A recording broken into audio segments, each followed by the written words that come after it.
Pessoal, boa noite a todos. Agradeço aí a presença do pessoal que está entrando aos poucos aí na nossa live. Em nome da São Paulo, que eu sou professor, agradeço aí o convite deles e queria contar um pouco aí do que nós vamos falar numa breve live em relação a esse tema que evidentemente ele é bastante oportuno numa época que nós estamos passando, né? Espero que todos estejam com saúde e serenidade para superar esse momento crítico. Na verdade, a importância da gestão de impostos nas empresas e mesmo para nós contribuintes pessoas físicas, ela não depende da crise, né? Em qualquer momento esse assunto é importante, né? Muito mais agora, numa situação complicada onde o caixa das empresas está bastante comprometido, evidentemente, né? Então, a gente vai falar um pouco sobre algumas medidas tributárias que já foram anunciadas pelo governo, né? Algumas teses que existem aí a favor do contribuinte, que a ida ao judiciário, que muitas vezes você é obrigado a usar desse artifício, né? Para, evidentemente, minimizar a carga tributária.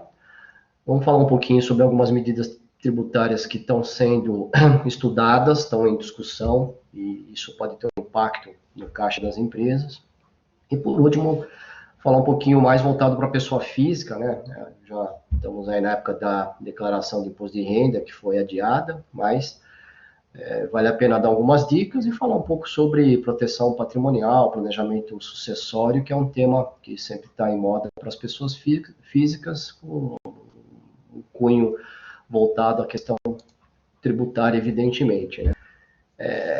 Primeiro falando então já direto ao assunto, né, em relação à importância da gestão de impostos, né, das empresas,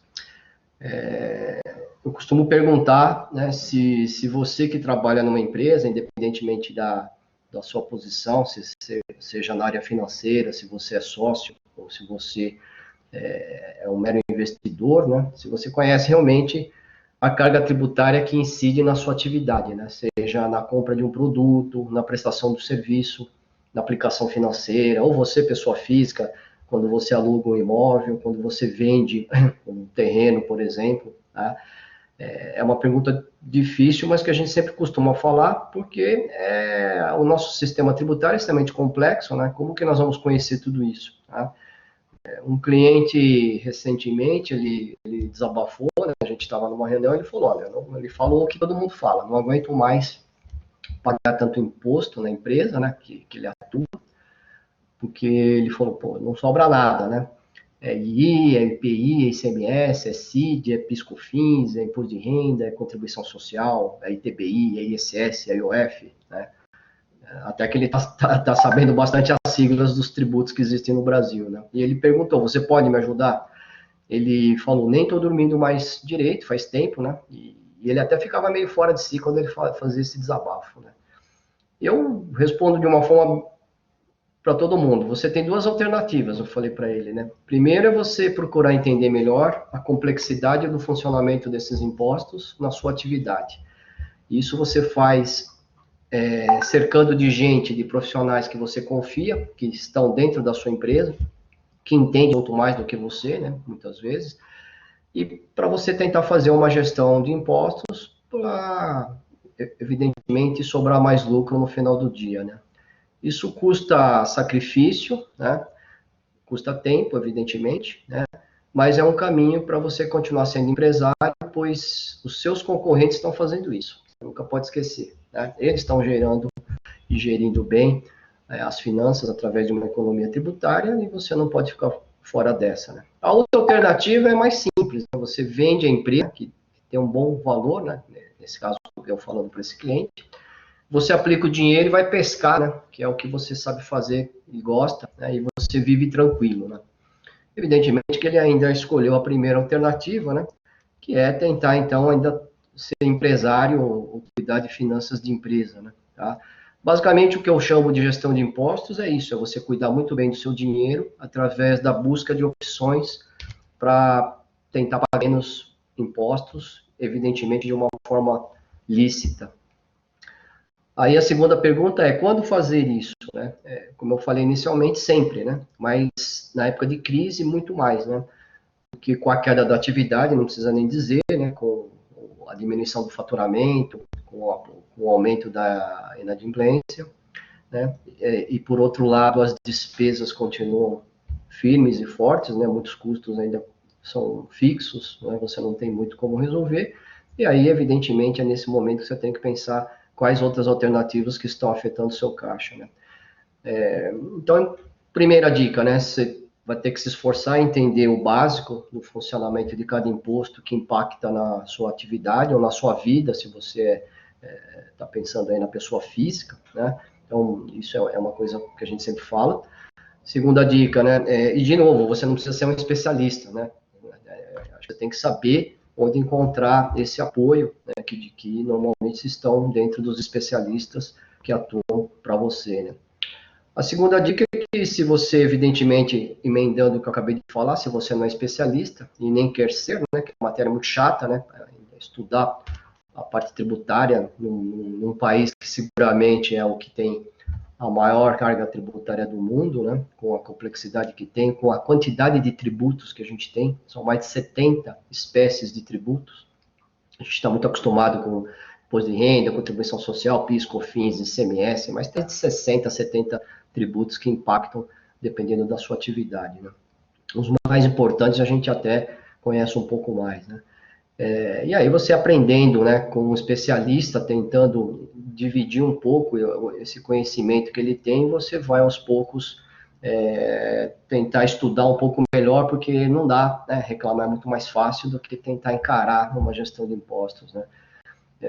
Em terceiro ponto, uma terceira dica que eu costumo dar, né, para os meus alunos ou para os meus clientes, enfim, na consultoria, aquela classificação que os bancos, né, e os gestores de recursos cuidam do seu dinheiro quando fazem o seu perfil, né? Se você tem um perfil conservador, moderado ou agressivo, né? Isso para a gestão de impostos, ela é aplicável também, né? Porque você pagar menos impostos, ainda que de forma lícita, evidentemente, é você desafiar o outro lado, que é o governo, né? A gente tem que estar preparado para isso, né? E, evidentemente, os planejamentos tributários que você implementa nas empresas têm a ver com o perfil que você tem. Empresas conservadoras, evidentemente, procuram ter uma postura mais conservadora em relação à política e gestão de impostos. É assim que vai funcionar, evidentemente, né? Então, você tem que estar preparado para isso, e se você estiver preparado, vamos embora, né? Vamos tentar fazer uma boa gestão dos impostos dentro da lei, que é um direito que todo empresário e pessoa física tem, graças ao nosso regime jurídico aqui no Brasil. Lembrando aí, outro dia eu tive acompanhando a excelente live do nosso professor José Cláudio Securato, né, sobre inovação.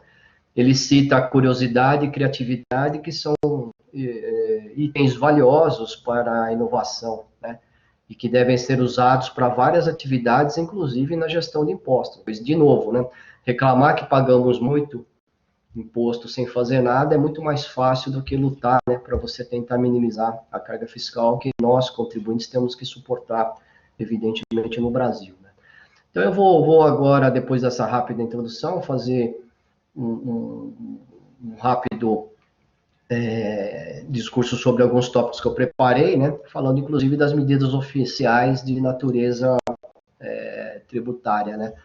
Então, rapidamente, né, porque eu não vou entrar em muito detalhe, mas vocês vão fazendo as perguntas que depois eu vou responder, né, na medida do possível. Mas em termos de medidas tributárias que foram anunciadas até agora, né, e evidentemente esse assunto que toda hora tem uma notícia nova, a gente está acompanhando, né, mas uma atualização mais recente, eu vou falar algumas que foram adotadas e que podem impactar aí nas suas empresas, né. Algumas medidas que foram adotadas pela Receita Federal do Brasil, que é importante, né? O órgão que cuida de todos os tributos federais, né? Que a gente tem que pagar, né? Então, em relação à Receita Federal do Brasil, fazendo um resumo, né? Teve a suspensão de vários procedimentos administrativos e prazos processuais, né? Além de uma restrição para o atendimento presencial para muitos serviços, né? Isso foi feito numa portaria, né, que determinou que tem a validade até 29 de maio, né? Que é um prazo que eles acham que podem depois normalizar, né? O ponto importante é que as fiscalizações elas não foram suspensas, né? Então, continua tendo isso, não foi postergado, né? Embora o prazo para você responder às intimações também estejam suspensas, né? Então, tem muitas medidas que foram adotadas, né? Tem muita coisa que ainda está funcionando em atendimento presencial, né? Por exemplo, procuração da Receita Federal, regularização do CPF, quando você não consegue fazer pelo site, né? Parcelamento e reparcelamento dos tributos, quando você não consegue fazer por algum motivo pelo site, né, pela internet, você tem ainda um atendimento presencial que está bastante reduzido, né? O que mais que a gente tem? O que mais foi suspenso? Vários procedimentos de notificação, de malha fina, tá suspenso, né? Emissão eletrônica de aviso de cobrança, né? Tem muitos itens aí que foram suspensos e a gente, evidentemente, pode ser importante para o caso de cada empresa, né? Tem um serviço que não foi suspenso, porém não está autorizado presencialmente, que é o ECAC, né? Para quem conhece o que é isso, e agendamento, e o agendamento e reagendamento vai ser posterior a 29 de maio, né? Tá? Então, isso também tem que ser atentado. Tudo isso que a gente está falando são coisas muito específicas, né? Que quem é da área, por isso que eu quero falar, muitos participantes são da área, então a gente está só lembrando que tem várias medidas, né?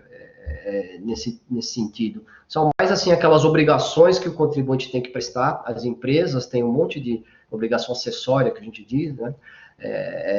Em relação à entrega de declarações, de informações, que hoje é tudo feito por modo digital, pela internet, né? Mas que os contribuintes, evidentemente, podem suspender conforme a norma, né? Algumas medidas que foram feitas pela PGFN, a Procuradoria Geral da Fazenda Nacional, que é a suspensão de medidas de cobrança, né? Como, por exemplo, protesto de certidão de dívida ativa, né? E instauração de novos procedimentos administrativos, né? Tudo isso tem aí umas normas da PGFN. Eu posso passar esse material para quem tiver interesse, né? A validade é 90 dias, então vai até 16 de junho.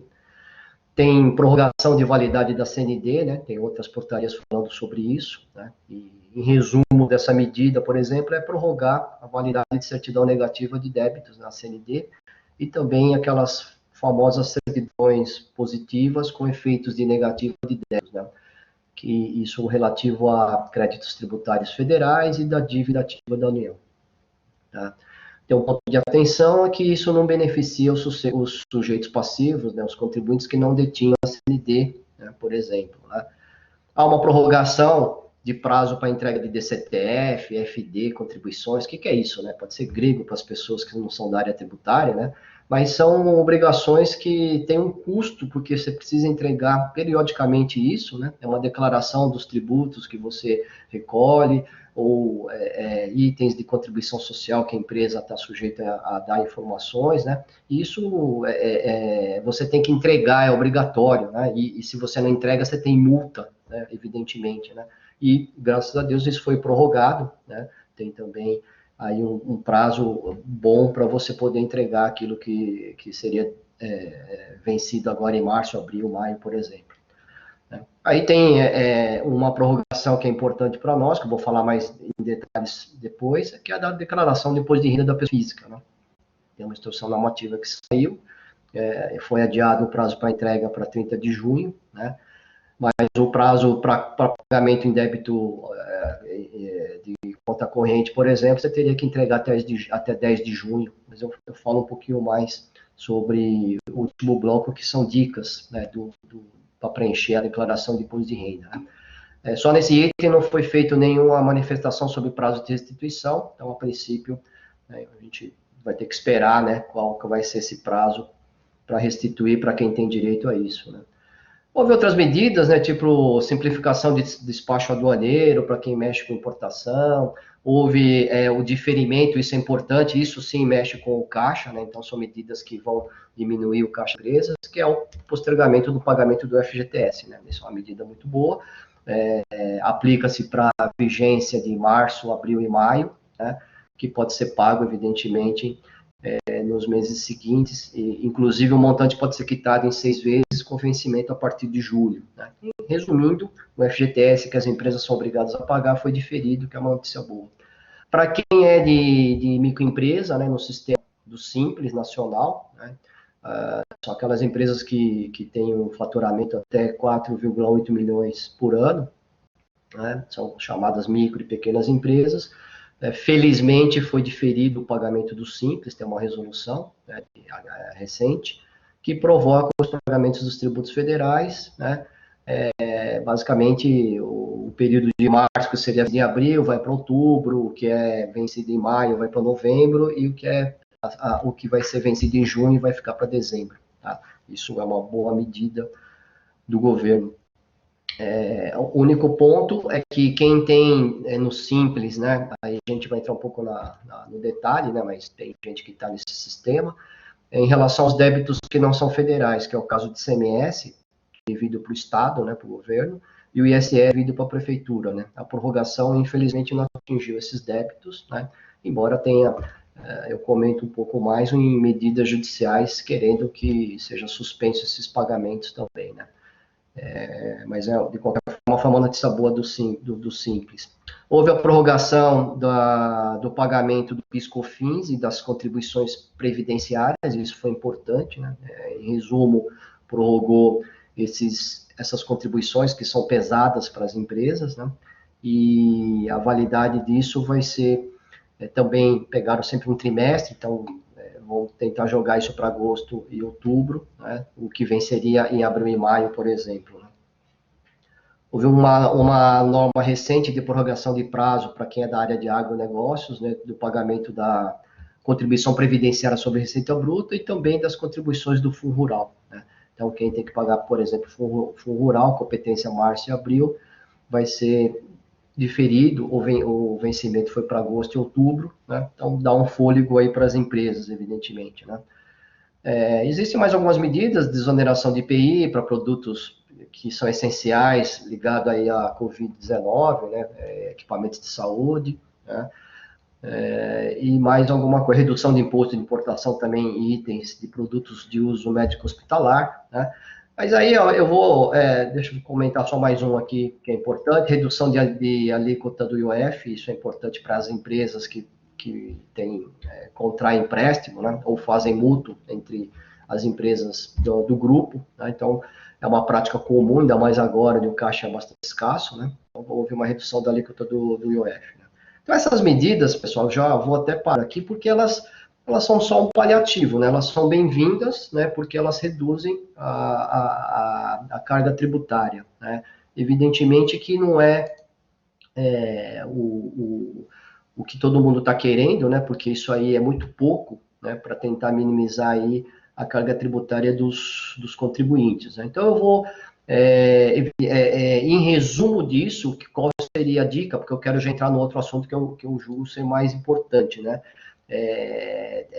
Você pensar em aquilo que pode ser diferente, né? Que você vai ter que ter uma atuação mais ativa para reduzir a sua carga tributária, porque até então eu só falei de medidas que veio de cima para baixo do governo, tentando postergar, né, e diminuir um pouco o caixa das empresas, é um paliativo. Ele tem uma vida curta, pode até ser que, tomara que não, né, mas se houver um agravamento da crise, eles vão voltar e provavelmente prorrogar mais um pouco. Né? Mas nós estamos falando aí de poucos meses, né? Isso não vai resolver, né, o problema das empresas. Né? Então, além disso que eu comentei, tá, de uma série de ferimentos, né, a gente tem que pensar também em alguma coisa que o governo, infelizmente, não vai nos ajudar. Né? Então, tem muita coisa ainda para ser feita em termos de diminuição, suspensão de impostos. Né? E aí tem surgido, entrando já no segundo ponto, né, várias medidas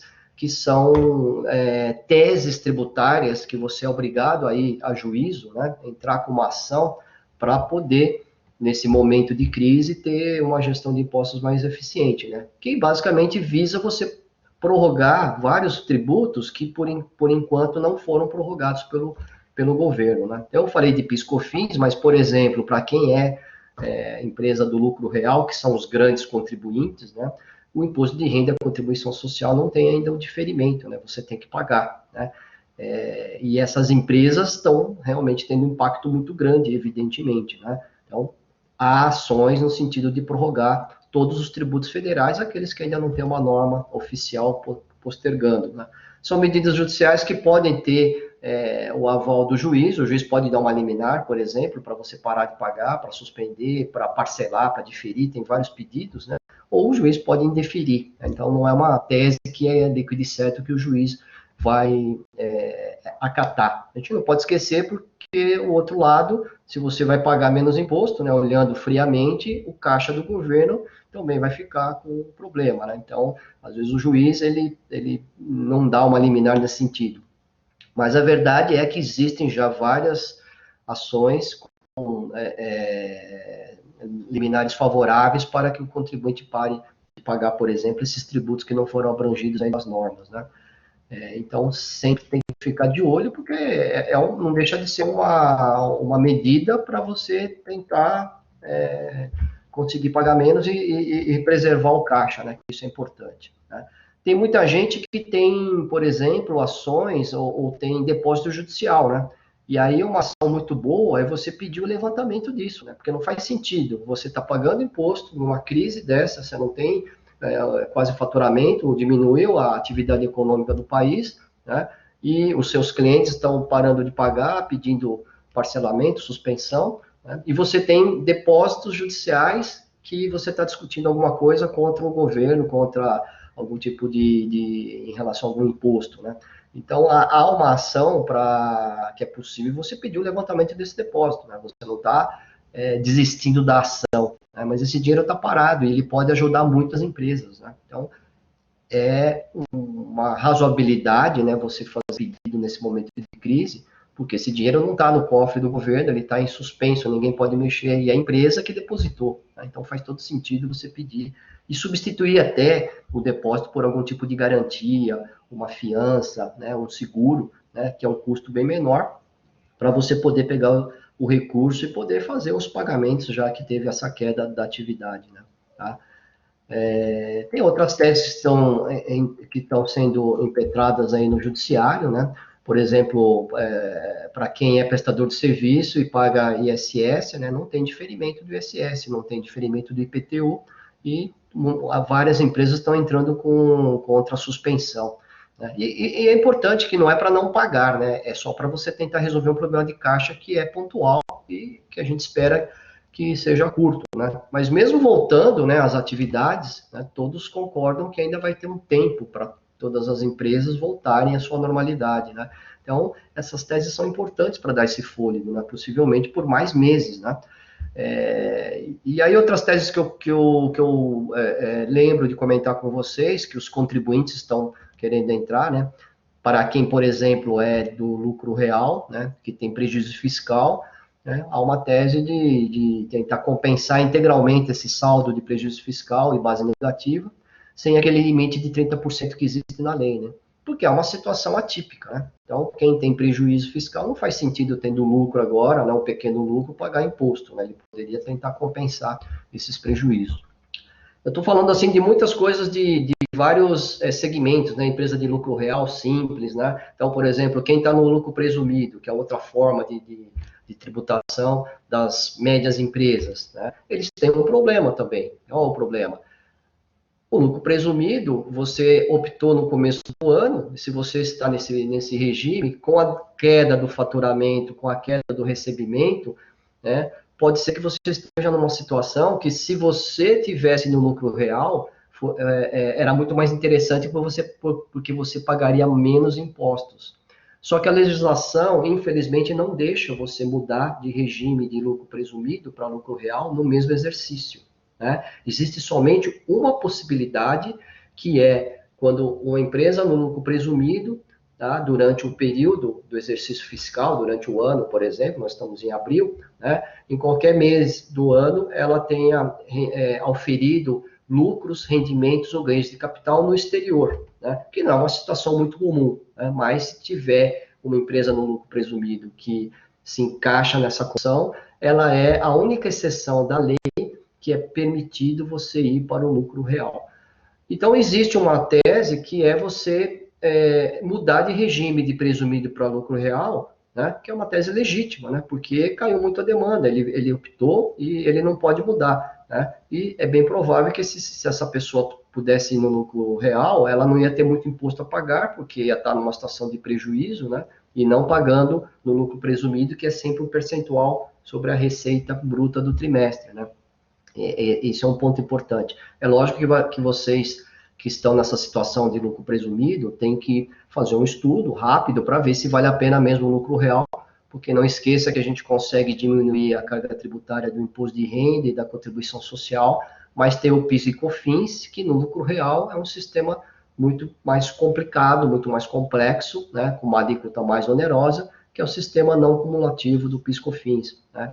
Em vez de você pagar 3,65% sobre a receita no lucro presumido, você vai ser obrigado a pagar 9,25% sobre a receita, a mesma receita, podendo deduzir os insumos, alguns custos previstos na lei. Né? Então, muitas vezes, o PIS/COFINS no não cumulativo, que é aplicável obrigatoriamente às empresas do lucro real, pode não ser tão vantajoso. Né? E aí vão surgindo as teses, né? Quem prepara essas teses, quem cria essas teses são os próprios contribuintes, né? Eles, numa situação de desespero do caixa, né, que ele é comprometido, eles começam a pensar em tudo, né? Quais são as alternativas que, se o governo não atendeu as empresas, vamos nós então para o judiciário através de teses que podem ser testadas, né? Não deixa de ser um caminho. Né? Então, fazendo um resumo desse bloco rapidamente. Você tem que identificar, evidentemente, essas normas oficiais que eu comentei rapidamente, né, que as empresas podem estar sujeitas, né, então, ver o que saiu até agora e implementar imediatamente nas empresas. Segundo, é acompanhar as normas que estão sendo dadas, né, todo dia tem alguma novidade, né, periodicamente tem muita coisa para sair, então você tem que estar acompanhando para sair na frente e pensar naquilo que vai impactar a sua atividade, né.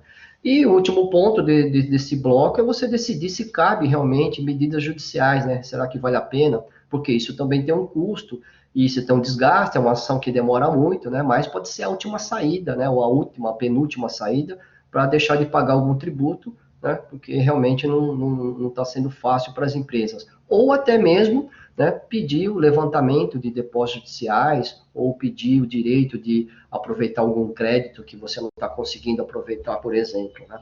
Tá? Aí, rapidamente, eu vou falar de algumas medidas que estão em discussão e os impactos que isso pode afetar a sua atividade, né? E também vocês, ou nós, pessoas físicas, como contribuinte. Né?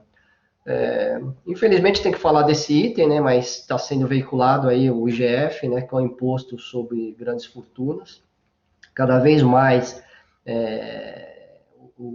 esse imposto que tem previsão na Constituição, então não é uma invenção, né, que alguém resolveu do nada criar, né? O IGF, que é o Imposto sobre Grandes Fortunas, está previsto desde 88 na nossa Constituição, só que ele nunca foi felizmente implementado, né?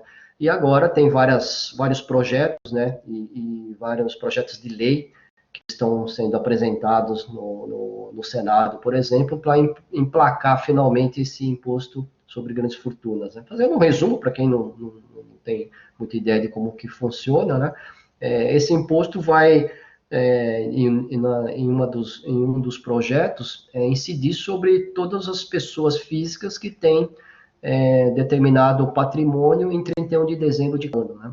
Então, o contribuinte é a pessoa física, né? E que tem determinado volume de patrimônio. Né? Uma primeira versão que foi apresentada falava em grande fortuna, quando você tem um patrimônio, né, você, pessoa física, por exemplo, superior a 12 mil vezes o limite mensal de isenção do imposto de renda, o que na prática dá 23 milhões. Né? Então, o governo, em um dos projetos, né, está querendo colocar o IGF sobre o patrimônio acima de 23 milhões. Qual seria a alíquota? De 0,5% a 1%. Né? Essa é uma das versões que tem. A outra versão, que me parece até mais pé no chão, né, é um projeto que foi apresentado na Câmara recentemente, o mês passado, que estabelece o mesmo IGF, mas considera a grande fortuna, né, 5 milhões. Tá? Por que eu falei mais pé no chão? Porque as alíquotas são mais brandas, né? E ele obedece um princípio de progressividade muito mais do ponto de vista de justiça, né? Esse imposto, eu particularmente sou contra, né? E inclusive em vários países ele não deu certo, né? Mas a gente não pode esquecer que ele está sendo estudado e ele tem chance de, por exemplo, ser implementado aí, né? Evidentemente tem uma boa notícia, esse imposto tem que respeitar alguns princípios, né? Um deles, ele jamais pode ser implementado no mesmo ano que vier esse projeto, se for aprovado, então IGF nem pensar, né? Não tem como o governo cobrar esse ano, e ele também tem que obedecer um princípio que é a anterioridade nonagesimal, né? Você tem, além de esperar, você tem que cobrar o que vem e, evidentemente, esperar 90 dias, né? Só para vocês terem uma ideia, no projeto que eu tenho visto que pode ser implementado, né? Esse imposto, se for progressivo, né? Imagina que o sujeito, é só uma curiosidade, né? Se o sujeito tiver um patrimônio de 10 milhões de reais, né? Ele pagaria um imposto de 25 mil reais por ano, que é razoavelmente baixo. Porém, quando ele está no patamar de 50 milhões de patrimônio, por exemplo, né, ele teria que pagar esse imposto no montante de 625 mil reais por ano. Né? Provavelmente esse imposto deve vigorar por 2, 3 anos. Né? Então, não é pouco dinheiro, né, pessoal? Pagar 625 mil só pelo fato dele ter esse patrimônio, lembrando que ele já paga imposto de renda todo ano. Né? Por isso que eu sou contra um imposto dessa natureza. E o patrimônio de grandes contribuintes, né, que representam o menor percentual do Brasil, mas que possuem um patrimônio acima de 100 milhões, por exemplo, né? Para quem tem um patrimônio de 100 milhões, ele teria que pagar 3 milhões e 625 mil de imposto sobre grandes fortunas, que não é pouco, né? Outra medida que está em discussão é o empréstimo compulsório. Essa vai pegar grandes empresas com patrimônio possivelmente superior a 1 bilhão de reais, que é um valor extremamente alto, mas existem empresas nesse patamar, né? E provavelmente a alíquota deve ser em torno de 3%, né? Em relação ao patrimônio que superar 1 bilhão de reais, né? Tá? É bastante significativo, né? Rapidamente, né, para a gente depois poder falar de outro assunto e entrar nas perguntas, que é mais legal responder as dúvidas de vocês, né? Nós temos um histórico de empréstimo compulsório, né? E então significa que é possível que entre esse empréstimo compulsório, né? Na década de 80, né, o governo Sarney instituiu o empréstimo compulsório, que era 28% sobre a venda de combustível, gasolina e álcool, né? E também sobre aquisição de veículos com até 4 anos de fabricação, se eu não me engano, né? Que era uma alíquota de 10% a 30%. E esse empréstimo foi cobrado de nós, contribuintes, né? Para quem lembra disso, né? E foi cobrado por 2 anos, né? Qual o resumo desse empréstimo? Que pelo nome, se você está emprestando, você tem que devolver, né? A hora que acabou o empréstimo, que durou 2 anos, você vê quanto tempo que o governo cobrou isso, no governo Sarney, o preço da gasolina não caiu, né, como se era de esperar, o governo simplesmente incorporou os 28% no preço do combustível, e mais, ele não devolveu o empréstimo compulsório que era previsto ser devolvido. Somente quem recorreu ao judiciário conseguiu receber alguma coisa, né, e o direito de entrar com uma ação durou 10 anos, depois desse período, muita gente por desconhecimento, nem foi atrás, ou simplesmente perdeu tudo que foi pago.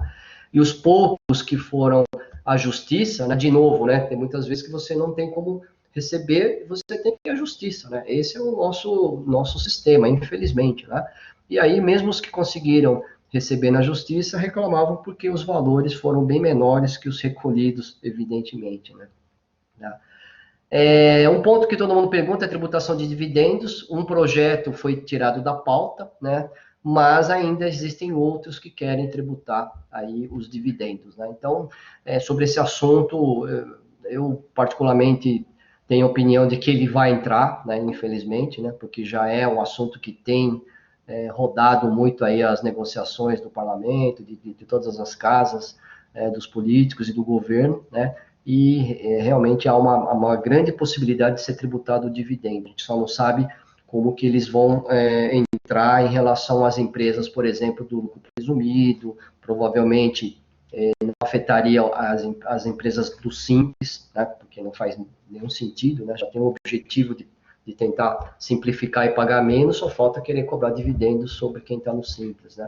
Mas no presumido é uma grande dúvida, e no lucro real é o grande foco que eles querem realmente tributar esses dividendos. Provavelmente é uma alíquota de 15%, que, de novo, nós também temos histórico tributário em relação à tributação do dividendo, né? Antes de 95, né, havia uma ação de 15% sobre o lucro distribuído, sobre os dividendos distribuídos, né? Então, infelizmente, a gente já tem esse histórico, por isso eu costumo dizer que é uma medida que pode realmente vir na mesa, né?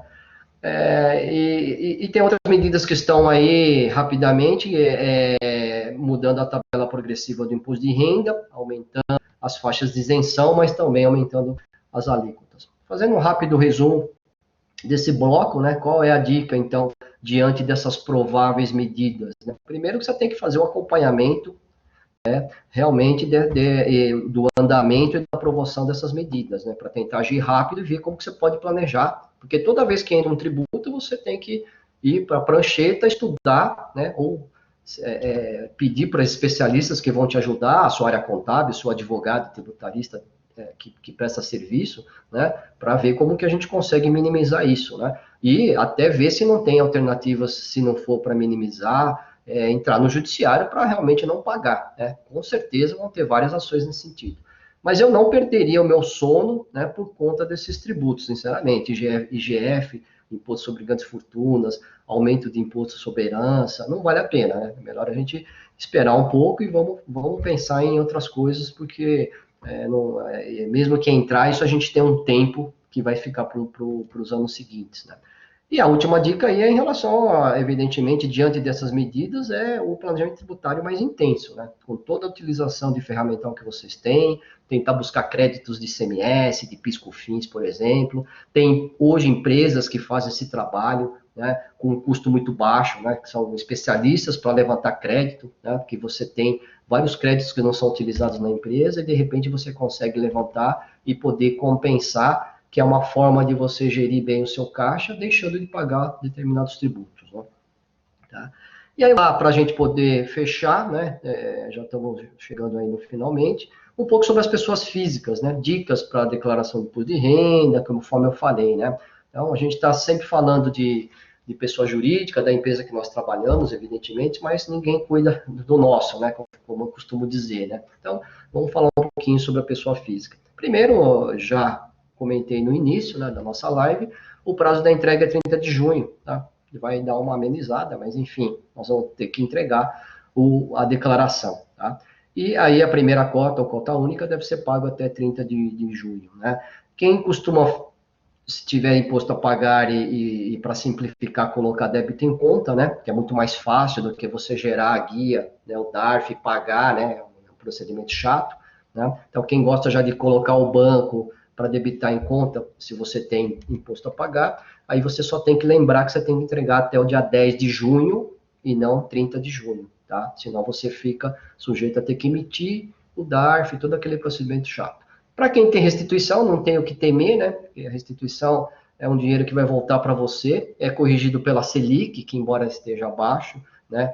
No mês que você recebe a restituição, você tem 1%, né? Porque aí você não tem a Selic, que não saiu ainda, né? Então, quem tem restituição não tem o que se preocupar, porque é uma espécie de aplicação financeira que quando você receber Selicado mais 1%, não tem imposto de renda nenhum, né? E aí eu vou dar um pouco de algumas dicas de declaração. Não esqueçam que mesmo quem não tem imposto a pagar é obrigado a entregar a declaração, porque você tem uma multa se você não entrega, né? Contribuintes que têm, aí nós falamos dos prováveis contribuintes do imposto sobre grandes fortunas se sair, né, pessoal? Quem teve renda superior a 5 milhões no ano passado é obrigado a entregar a declaração pelo certificado digital, né? Tem, para os novos ricos, né, que receberam 5 milhões no ano passado e estavam acostumados a entregar a declaração de um modo normal, esse ano mudou muito a sua vida, porque você tem que entregar pelo certificado digital, que não é nada, nenhum procedimento difícil, né? Mas você não pode deixar para o último dia, porque você tem que tirar o certificado, que é capaz de você não conseguir entregar no dia, né? Então você vai ter que já se antecipar, tá?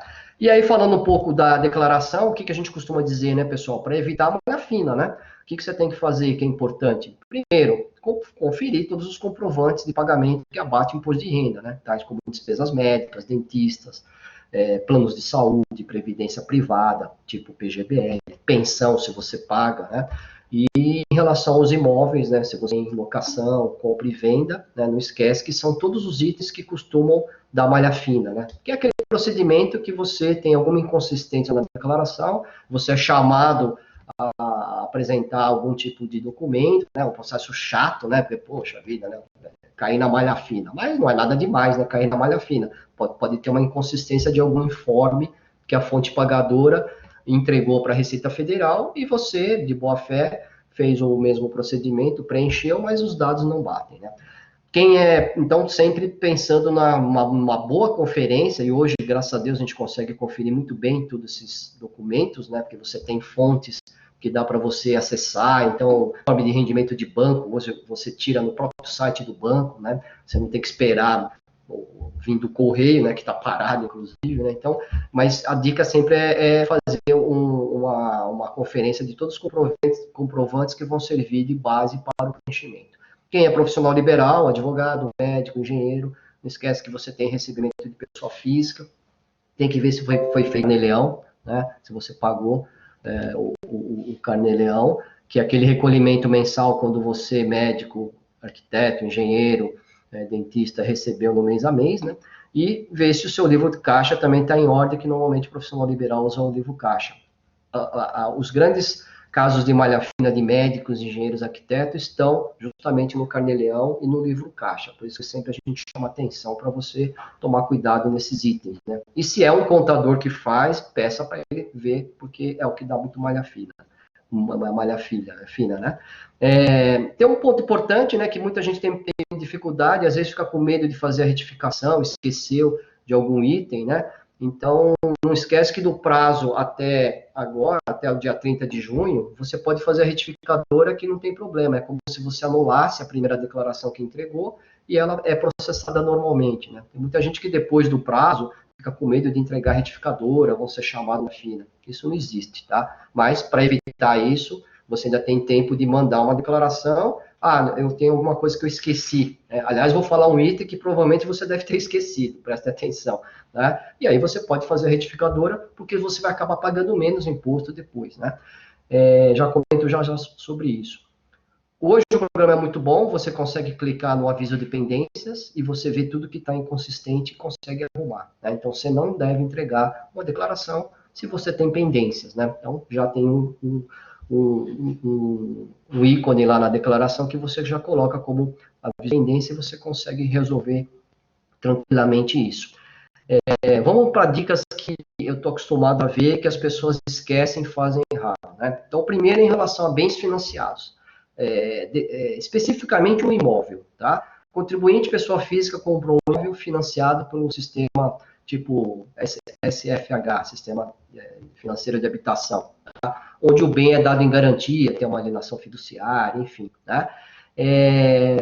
Eu já estou cansado de ver pessoas físicas declarando errado. Né? Ela pega o valor, comprou um imóvel, R$ 1 milhão, exemplo, só um exemplo, né? E tem uma dívida para pagar em 15 anos. Né? Então ela coloca 1 milhão na ficha de bens e direitos, né? E na ficha de dívidas e ônus, 1 milhão com o saldo que falta, né? Deu uma entrada de 200 mil, tem 800 mil para financiar. Eles colocam lá 800 mil em dívida e ônus, que é a dívida junto à instituição financeira. Né? Então, não é para fazer isso, por dois motivos. Primeiro, que está errado. Segundo, que se você fizer desse jeito, um dia que você for vender esse imóvel, você vai pagar mais renda.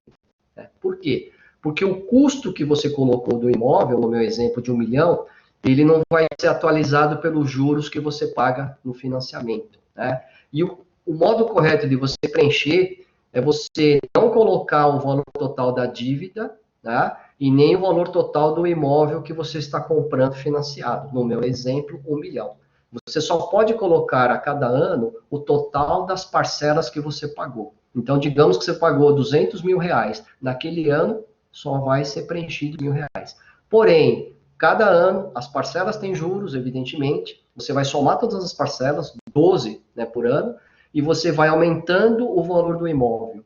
Não precisa dizer que em 15 anos, esse imóvel não vai estar por 1 milhão, vai estar por muito mais, capaz que esteja por 2 milhões, né, dependendo do prazo e dos juros que vai ter lá.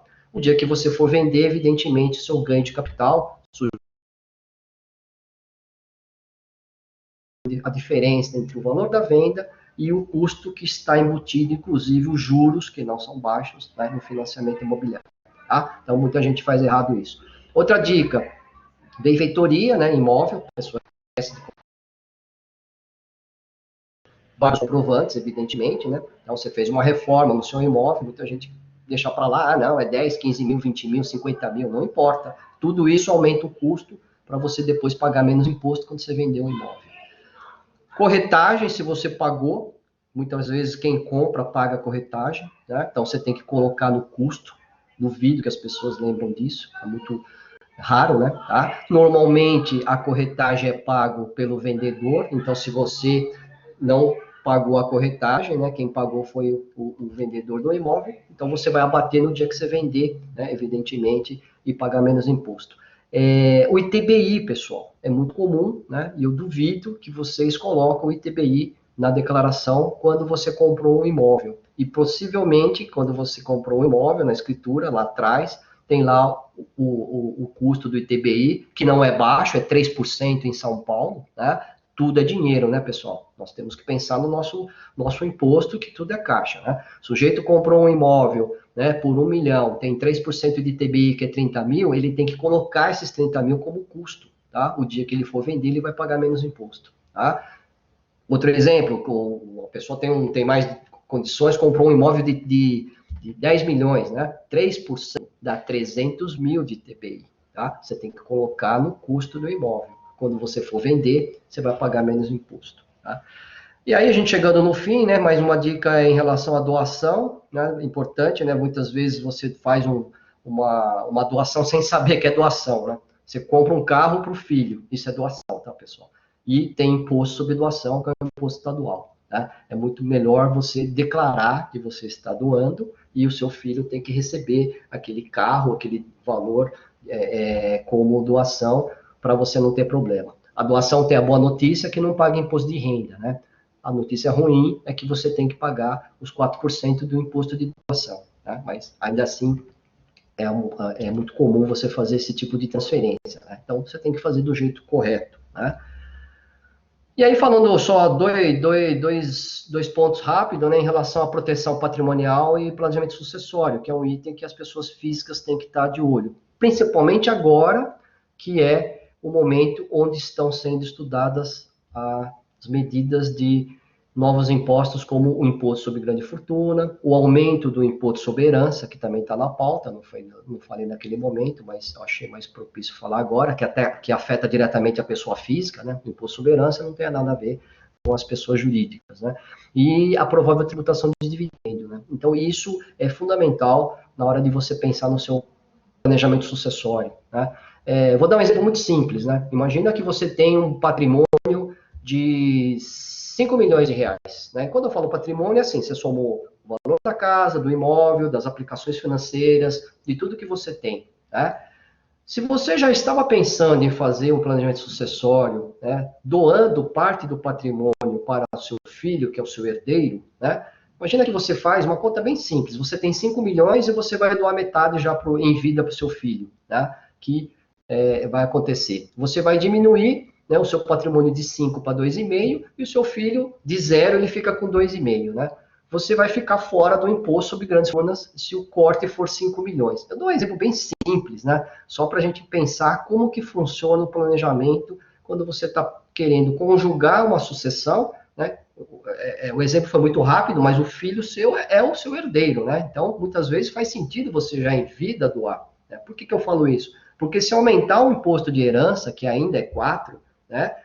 Aí você não tem jeito, né? Na falta de uma pessoa, do pai, por exemplo, da mãe, né? O filho vai ter que pagar o imposto sobre herança, que hoje ainda é 4. Então, prevendo colocar 20%, não é nem um absurdo isso, no Brasil, porque ele está copiando os modelos lá fora que tributa 40% esse tipo de tributo. Né? Tá? Então, se acontecer isso, a gente está antecipando esse planejamento sucessório com o viés tributário e de tentar pagar menos, não só o imposto de herança e até, quem sabe, o IGF, dependendo da situação. Outra dica importante, né, nesse assunto de planejamento sucessório, é você sempre organizar o seu patrimônio.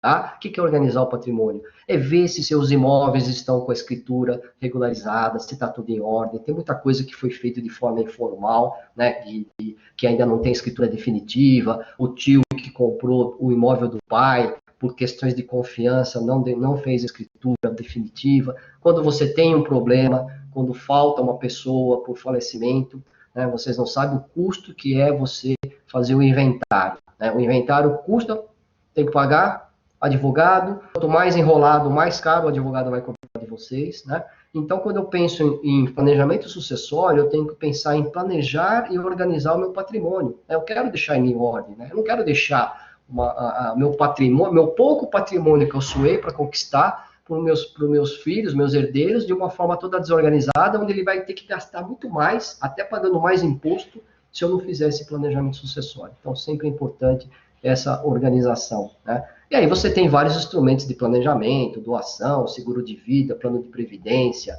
registrar um bem de família, fazer uma holding imobiliária, fazer testamento, alterar regime de casamento, estruturas mais sofisticadas no exterior, offshore, trust, fundação, tem todos os instrumentos possíveis, né? A gente não tem tempo de falar sobre tudo isso, não é o objetivo de hoje, né? Mas tem muita coisa que às vezes as pessoas não sabem que podem se utilizar disso. E, de novo, pessoal, não precisa ter um patrimônio de 5 milhões para fazer planejamento sucessório, tá? Qualquer patrimônio, se você não tiver organizado, né, vai ter problema, vai custar mais caro em relação a esse item. E aí, fazendo uma consideração final para entrar nas perguntas, né? Resumo, gestão de impostos não é só em época de crise, né? É agora, mais do que nunca, mas é uma atitude constante para você cuidar do caixa, seja as empresas que você atua, trabalha, né? Seja na pessoa física como contribuinte. Resumindo, não precisa ter especialista, não precisa ser especialista em tributo, mas você tem que saber encontrar as pessoas que vão dar essas respostas. E elas estão exatamente trabalhando para você. Elas estão na sua empresa, você tem que sempre questionar se não tem uma forma lícita de pagar menos. Você tem que ser sempre o desafiador, né? Você sempre tem que ter essa postura de achar que nós estamos pagando muito mais e poderíamos reduzir a carga tributária. Né? É sempre essa sensação que você tem que ter. Né? Para quem tem negócios começando, tipo startups, né? Não espere para se organizar. Depois que tiver bem a empresa, vamos contratar lá o advogado para fazer a amarração dos contratos, vamos ver a questão tributária. Não, o momento sempre é antes. Né? Mesmo que seja uma startup, essa questão tributária, quem sai na frente ganha dos concorrentes. Isso é líquido e certo. Tá? Eu vou resumir aqui no meu encerramento, antes de entrar nas perguntas, que o nosso sistema tributário, infelizmente, ele vai continuar complexo e perverso. A gente não vai fugir disso, mesmo diante de uma reforma tributária, né? Dos projetos que eu tenho acompanhado e que estão em andamento, né? Mesmo com uma reforma tributária, o nosso sistema vai continuar do mesmo jeito, né? Pouca coisa irá mudar. Ou seja, do nosso lado, que é o lado mais frágil, nós temos que sempre buscar nossos direitos, pagar menos ou pagar o justo, fazendo a gestão de impostos permanente, tendo criatividade nos negócios, nas transações pessoais, quando você for comprar, alugar, vender um imóvel, aplicar recurso, proteger o patrimônio e fazer a sucessão. Tá? Então, eu queria falar um pouco aí das... Então, vamos comentar aqui, pessoal. Olha que tem bastante coisa que não, até em respeito ao tempo, eu não vou conseguir responder tudo, mas vamos lá. Bom, a primeira do Henrique, obrigado pela participação, né? Professor, você acha que podemos ter impostos mais leves no pós-crise? Olha, infelizmente não, né? E quando eu falo isso, eu sou uma pessoa bastante otimista, mas realista no acompanhamento do assunto que é o tributário, né? E tudo indica que, infelizmente, a gente não vai ter essa condição, por um motivo muito simples, né? O governo está sem caixa, né? E aí ele vai subsidiar uma série de setores, né, que ele já está fazendo, né, renunciou a arrecadação de vários segmentos, né, e infelizmente, né, não estou aqui para entrar no mérito da questão política, do que ele deveria fazer, né, mas provavelmente ele não vai deixar de dividir a conta com os contribuintes, sejam os mais afortunados ou não, né? Então, a tendência é que a carga tributária deve continuar igual ou aumentar mesmo no período pós-crise. O que vai acontecer, evidentemente, é medidas paliativas para você postergar, dar um fôlego de caixa. Mas a carga tributária, assim que voltar à economia, se Deus quiser, o quanto antes, né, vai continuar a mesma ou até um pouco mais elevada, né? Só rapidamente, por que isso? Porque para você ter uma carga mais leve, você teria que fatalmente fazer uma reforma tributária para valer. E como isso saiu de pauta, né? O governo esqueceu isso por motivos óbvios, só está focado aí na crise do atual, né? Então a gente não tem esse cenário, né? Mais uma pergunta aqui. Boa noite, é do Paulo, obrigado pela pergunta. Para o atual momento que precisamos de caixa, fazer o JCP com sócios estrangeiros, é necessário entrar com ação na Receita Federal do Brasil?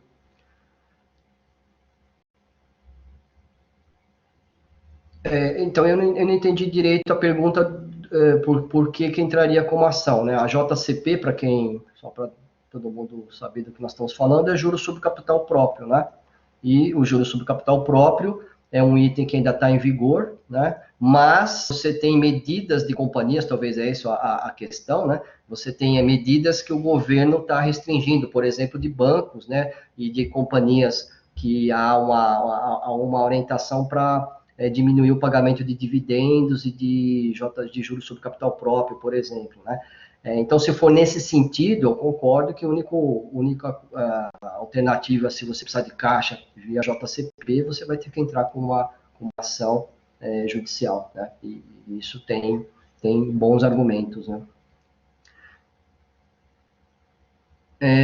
No Marcelo pergunta, né, em todos os países que foi implantado, houve fuga de capital, como na França, por exemplo, podemos ter esse risco. Eu acho que você está se referindo ao IGF, né, e concordo que realmente, por isso que eu afirmei que o IGF é um imposto que eu não concordo, eu sou contra, e acompanhando vários países, né, praticamente todos eles não deu certo, né, porque nós já temos o imposto de renda, nós já temos impostos que incidem sobre o patrimônio, né, o IPTU, sobre o imóvel, né? O ITR se você tiver uma fazenda, o IPVA se você tiver um carro, né? O IGF ele entra numa contramão de tudo isso, né? Então realmente poderia ter uma fuga de capital, poderia ter estruturas diferenciadas para diminuir o patrimônio aqui, né? O imposto sobre grandes fortunas, mais uma pergunta, né, que é comum, né, que todo mundo fica preocupado, porque é uma novidade e é um tijolo, né, no contribuinte, né.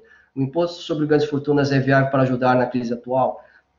Mais, né, porque ele não vai conseguir arrecadar agora, né, então tem já esse problema, né. Então, impossível você querer colocar esse imposto agora, né, não dá para cobrar. Se o governo quisesse fazer alguma manobra para tentar cobrar, fatalmente os contribuintes iam se insurgir, entrar com medida judicial e facilmente conseguiriam uma liminar de um juiz, né, porque é inconstitucional, e vai ficar para o ano que vem para os demais. Mesmo assim, eu acredito que esse imposto vai ter muitas teses contrárias, por vários argumentos, então acho que ele não vai ajudar o caixa para aliviar aí o caixa do governo, tá?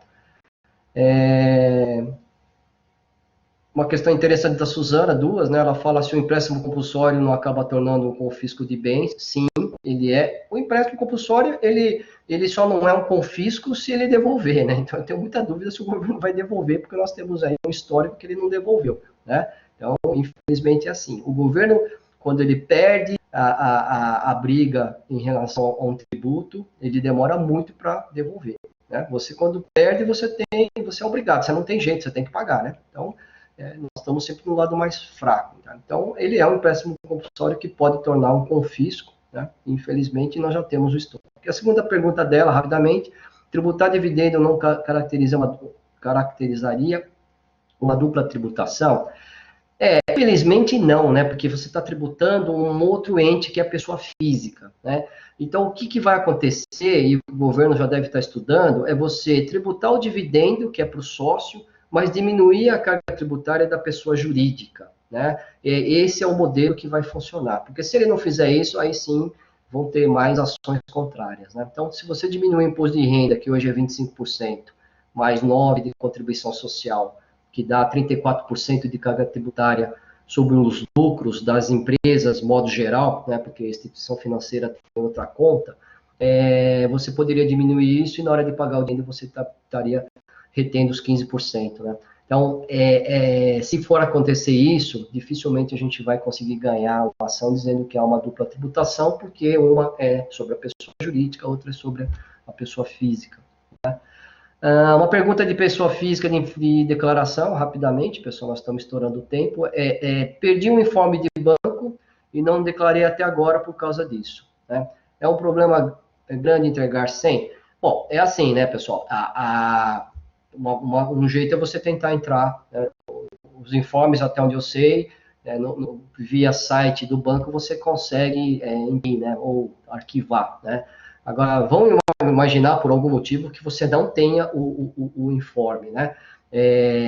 O informe de banco, ele é só para você declarar aplicações financeiras e não tem nenhum impacto no imposto a pagar ou a restituir, né? Significa que se eu não tivesse um informe, eu não deixaria de entregar a declaração, porque aí você tem uma multa, que é pior. Então, eu entregaria uma declaração, é o extremo, né, pessoal? Você não tem um informe de um banco e tem lá do rendimento que você ganha, se você é assalariado e tal, preenche, entrega, tá? Entrega incompleto, tá? Isso vai fazer com que você está cumprindo a sua obrigação, tá? E amanhã, se você tiver conhecimento do informe, você pode fazer a retificação, tá? Isso não é nenhum problema, porque se trata de um informe de banco, né? Se fosse um outro tipo de informe, poderia ter algum problema. Se eu tiver, Marcelo, se eu tiver 5 milhões de reais em imóveis, eu preciso pagar o imposto sobre grande fortuna anualmente ou apenas a partir da venda do imóvel? Infelizmente, anualmente, porque qual que é a base de cálculo do IGF, né, do IGF? Ele vai olhar para trás e vai ver quanto que você tem entre dezembro do ano anterior, tá? Então, possivelmente, se entrar o ano que vem, 2021, você vai ter os 5 milhões na declaração de bens e direitos, que é a fonte que o governo vai cobrar, né? Então, digamos que você vendeu esses imóveis agora em 2021, mas em 2020, 31 de dezembro, você tinha um patrimônio de 5 milhões, provavelmente, né, estou falando só em tese, você teria que pagar esse imposto, infelizmente, tá? É assim que eles vão trabalhar, porque não tem como ser diferente, né? O imposto é anual, é mais ou menos igual ao IPTU, né? O IPTU você é obrigado a pagar se você, em 31 de dezembro, você tinha um imóvel no seu nome, tá? Se você vendeu no dia 30 de dezembro um imóvel e não tem mais imóvel nenhum, né, tá? Você não vai pagar o IPTU no ano seguinte. Quem vai pagar é o cara que comprou o seu imóvel, né? Tá? Então é assim que funciona. Vamos lá.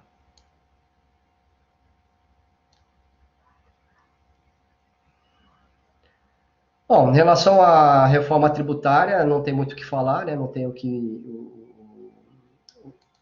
fazer agora, né? Tem uma pergunta importante aqui, né? Como serão pagos os impostos que forem postergados? Vão ser acumulados e teremos que pagar todos de uma vez? Não, não necessariamente, né? Alguns tributos que eu mencionei, né, foi simplesmente reescalonado, né? Então, é o caso do Simples, né? É o caso do PiscoFins, né? Eles não vão acumular, né? Então, o que era para pagar em abril vai ficar para agosto, por exemplo, né? O que é para pagar em maio vai ficar para setembro, tá? Então, em geral, é feito isso. O que vai acontecer, evidentemente, é que na volta, né, na retomada, né, pode ser que você tenha que acumular, né? Aí sim, a resposta é positiva, né? Acumular um imposto que foi postergado com um imposto corrente quando voltar à normalidade. Isso pode acontecer, tá? O governo está muito atento a tudo isso, pessoal. Se der tudo certo, a gente voltar em maio ou junho, né? Aí essa medida foi só para dar um fôlego temporário, mas se a crise agravar, possivelmente ele vai postergar mais ainda e até parcelar esse valor, né, em alguns casos, né, para não impactar muito o caixa das empresas, né. Uma outra pergunta muito boa, né, que eu não falei em detalhes, mas Suzana pergunta, né, em relação ao imposto sobre grandes fortunas, se não seria em relação à fortuna líquida, né? E é sobre a fortuna líquida no sentido de que você não vai pegar simplesmente tudo que você tem em bens e direitos, né, e aplicar lá o IGF, né? Está previsto você tirar alguns bens, né? Então você tem, por exemplo, dívidas que você teria que poder abater, né? Porque algum bem lá tá com uma dívida, então não é verdade que você tem aquele patrimônio pelo valor bruto. Isso faz com que a base de cálculo do IGF vai diminuindo, né? E a outra previsão é que um dos projetos que eu vi, que eu achei muito bom, né? O imposto é péssimo, mas já que vai entrar, que pelo menos ele tem uma regra que faz sentido. É você poder abater todos os outros impostos que incidiu sobre o patrimônio, né? Que é o IPTU, é o IPVA, né? Porque não faz sentido você pagar IPVA, IPTU, né? E ainda pagar depois o IGF sobre a mesma base, né? Então, realmente vai ter a ideia de um patrimônio líquido que a gente está falando, né? Então, essa que é a ideia, né? Bom, tem muitas outras coisas, perguntas aqui, algumas que eu já respondi, né? É isso, tá, pessoal? Eu queria, deixa eu ver se tem mais alguma que eu... tem bastante que eu já respondi. Então é isso, pessoal. Eu agradeço aí a presença de todos e fico à disposição, né? Eu sou um dos professores da São Paulo. Se tiver alguma coisa que eu possa ajudar depois de vocês, posso responder via e-mail, via outra forma, será um prazer, tá? Então, agradeço muito e boa noite e que todos tenham bastante paciência para passar esse período, né, com muita saúde e em relação à gestão do caixa em relação aos impostos, que é muito importante, tá? Muito obrigado, pessoal.